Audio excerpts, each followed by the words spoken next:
What is up, everybody? I'm No Lux Given here with your afternoon snap, and today I'm going to be going over a few tips to take advantage of this week's hot location, Luke's Bar. On a basic level, this location works a lot like Sanctum Sanctorum, and any cards that would be good in that location will also be good in Luke's Bar. Things like Squirrel Girl that allow you to add cards to multiple lanes will allow you to bypass the bouncers and still add cards to that location. Similarly, Mobility is still going to work, and cards with ongoing effects that can add power to lanes beyond their own. Now, there are two other ways to gain entry into Luke's exclusive bar that I wanted to showcase in two game highlights here that we're going to look at. The first one is to just sneak in before the place opens up.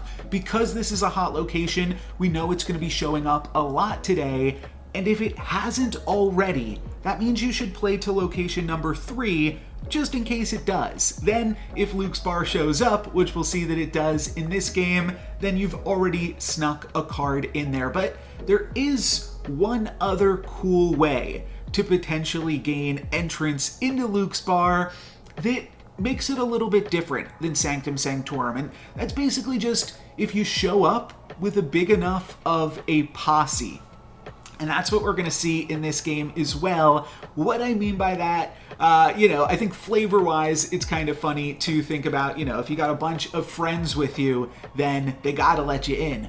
But what it actually means is that if your hand is full, then you can play to Luke's Bar, and those cards won't have the room to return to your hand. Marvel Snap isn't like Hearthstone, where cards just rip or disappear if there's no room for them. Instead, they just stay where they're at. So if you play cards like Moon Girl being definitely the biggest one because that's generally going to fill your hand, Moon Girl won't be able to return to your hand. This can also work for cards like Sentinel and any of those shield cards that also add cards to your hand in this same way. Now, I'm not playing with it in this deck list. This was filmed last season, but it is still important to know that Collector could also work really well with Luke's Bar in a similar style list. And we can see that my opponent did not know this interaction as they give us the what just happened emote, and we'll hit him back with a thumbs up. But that's a nice little trick that you'll want to make sure that you know, because that can definitely allow you to add some nice little power to Luke's Bar, which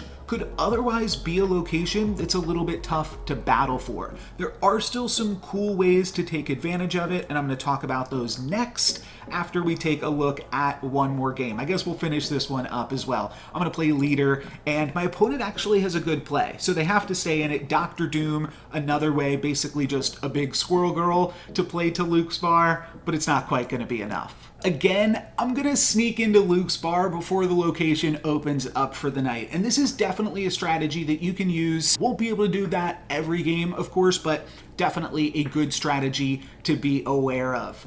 This is a pretty weird game with Machine World and Death's Domain as the other two locations, both with their own sort of drawbacks. And I'm just going to wind up not playing anything on turn 3. My plan here is to hang on to the armor and play that on the final turn, and maybe also grab a surprise win in that location. And if we can surprise win in Death's Domain and Luke's Bar, well, that's enough to win the game. Don't have to win by much, just by a little bit here. Meanwhile, my opponent, without any other options, is just going to be forced to play into Machine World. So they'll wind up giving us some cards and building up our posse a little bit. And rather than give them some cards back, I'm just going to let my opponent fill my hand so that way I can keep playing into Luke's Bar. I thought that this was a really silly one for that in particular. I did also want to point out that while I think that a Quinjet deck could be okay today, it is important to note that Quinjet does not specifically have any interactions with Luke's Bar. When cards return to your hand, they still started in your starting deck, so they're not going to get an additional discount from Quinjet when you replay them. My opponent gives us a white queen on turn 4, and I said Agents of S.H.I.E.L.D. card. White Queen isn't really an Agents of S.H.I.E.L.D. card, but still does the same thing. Adds additional cards to your hand and thus can be played in Luke's Bar. And I'm even going to get a little bit cheekier with it. Basically, I'm going to assume that my opponent's playing to Machine World again, so they're going to add a card to my hand. White Queen is also going to add a card to my hand, and then White Queen gets to stick around and win us Luke's Bar. So just thought that was a pretty cute interaction. And then for the final turn, just going to wind up throwing Armor plus our slightly cheaper Devil Dinosaur into Death's Domain to steal that location. And actually, my opponent had a pretty similar idea as well. If they had just gone for a leader, this game could have been a little bit tough for us, but my opponent also had an armor, so they also wound up playing for Death's Domain. I'm just going to jump ahead a little bit, but they were only able to play a Cosmo alongside that. So we will still grab the win in Death's Domain, and then of course Luke's Bar as well.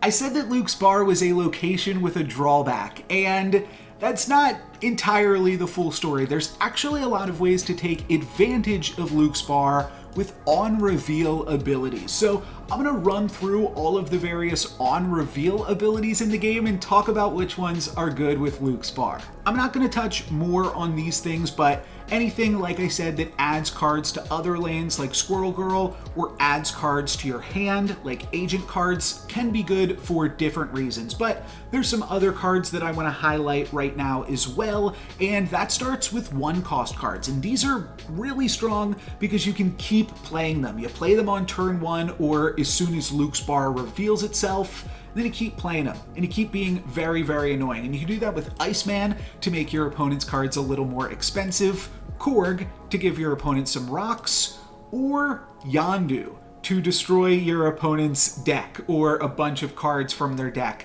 This will have some other synergies and other implications that you can build around as well, but certainly can be pretty annoying. Basically, any on-reveal abilities I think are going to be pretty strong with Luke's Bar. Even things you might not think about initially, like Zero, which is a really unique build-around effect that Luke's Bar would then allow you to make use of multiple times throughout the game. So that's pretty cool, but one thing that isn't pretty cool could be Black Widow. Black Widow, being able to play this multiple times throughout the game, giving your opponent a Widow's Bite every single time.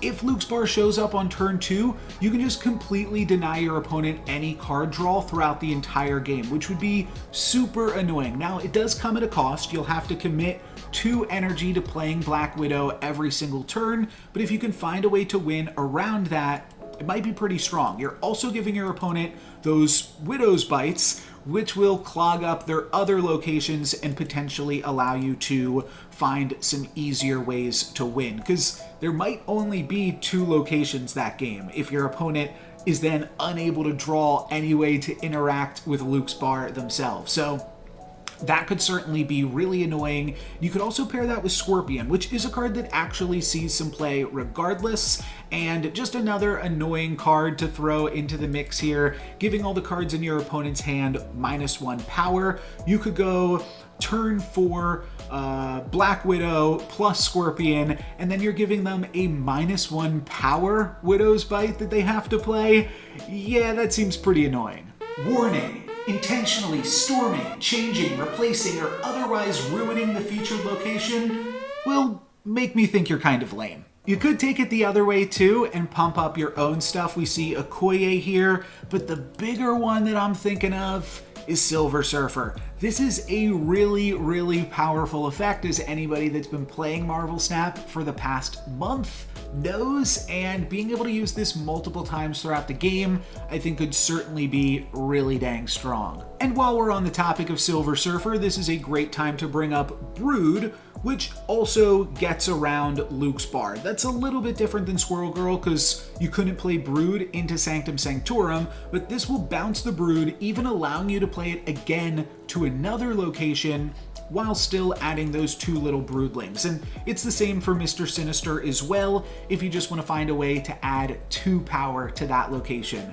One other card that I am definitely thinking could be a sweet one is Electro. And this has an on-reveal ability, +1 max energy, but it also has an ongoing ability, that's a drawback. And of course, when you return it to your hand with Luke's Bar, you don't have to worry about that drawback. And Electro decks typically take advantage of some really powerful on-reveal abilities at the top of the curve, and you could play those into Luke's Bar as well. A few other things as we go along here. Thor, while you might not want to play Thor to the Luke's Bar, you could play Mjolnir if you draw it early enough, and then you'll be able to keep playing Mjolnir and keep pumping up that Thor. You can play Thor multiple times to start the game off. That'll shuffle multiple Mjolnirs into your deck, and then increase your chances of drawing them afterwards. Jubilee is going to work similar to Mr. Sinister, so that could always be good. Absorbing Man can take advantage of any of these things. Ghost Rider as well as Hela, that's kind of the same as Squirrel Girl in additional ways to add cards to Sanctum Sanctorum. Don't need to talk about that too much. What else do we got here? Oh, I did want to say, I don't actually know how Green Goblin and Hobgoblin work, so feel free to test that out yourself and let me know in the comments down below. But this could be an interesting way to take the location if these don't return to your hand. Sometimes there's weird interactions with the goblins and like Lockjaw or something, so you'll have to let me know on those ones. What else do we got? Okay, now we're getting into the big ones here. So this is one that I definitely wanted to talk about. Arrow is pretty cool with Luke's Bar. If you're already winning at the other two locations, you can double Arrow. Play it turn 5, return it to your hand, and then play it again, which is just a way too powerful effect, and will just allow you to stay winning in those other locations. And this also really works as a strategy in Luke's Bar, because a lot of the time your opponent isn't going to be able to develop cards to that location, which means that you'll have 4 open spaces to move your opponent's cards into. So this can definitely be a really, really strong and game-winning effect just by itself. On 5, we also have Dr. Octopus. This one I'm not sure about, but if you're able to make it work, definitely let me know. It's a really powerful ability. I really like Dr. Octopus, but it just seems like it might be tough to make use of that multiple times. By the way, I just realized that I'm cutting off the energy and power at the top of the screen, but hopefully you guys know what they do and that's not too big of a deal. I'll get that ironed out for next time I do something like this. I was trying to make all the cards as big as possible so that way you could see more of what was going on here. One thing that I think I missed was Rock Slide. Rock Slide, just a double, oh wow, now I'm blanking on the name. It is just a double Korg. You get to throw 2 rocks into your opponent's deck, and because it's a little bit more expensive, you might not really be able to make too use out of Rock Slide, though you could make this a little bit cheaper with Zabu. That's also definitely an option that you could use.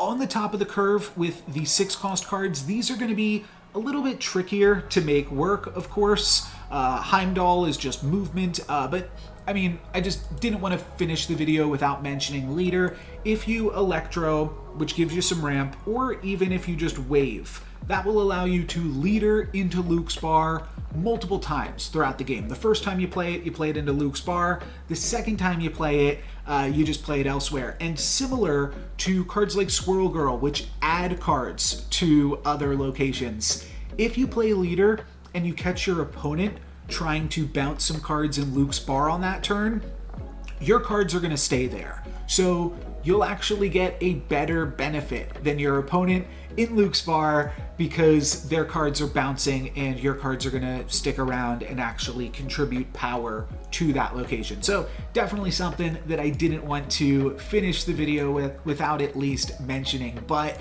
I think that that's it. I guess Gambit could be cool, potentially some discard strategies or something like that. You could play Lady Sif a few times and discard your expensive cards. I don't know. There's a lot of cool options. Let me know what you guys come up with. And I will also have a video tomorrow showcasing what I did with Luke's Bar as the hot location. But for today, that is going to be it for me. Thank you guys very much for watching.